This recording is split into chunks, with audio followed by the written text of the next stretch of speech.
As-tu déjà entendu des bruits étranges la nuit, vu des ombres ou senti une présence inexpliquée? Beaucoup parlent de fantômes. Mais que dit réellement l'islam sur ce sujet?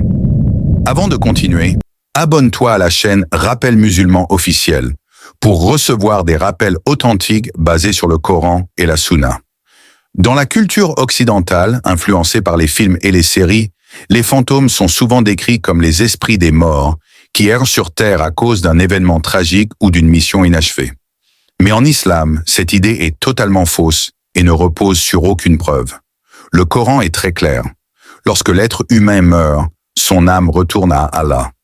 Elle entre dans un monde appelé le barzakh, une barrière entre la vie d'ici-bas et l'au-delà, qui dure jusqu'au jour du jugement.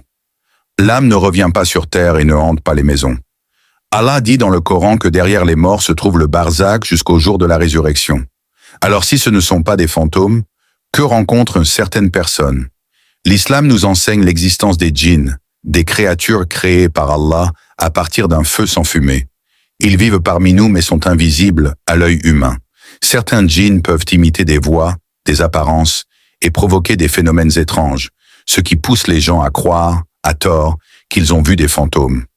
Allah nous dit dans le Coran que Satan et sa tribu nous voient alors que nous ne les voyons pas. C'est pourquoi l'islam nous enseigne des protections puissantes. La récitation du Coran, notamment Ayat al-Kursi et les sourates de protection. Il ne faut pas craindre les djinns.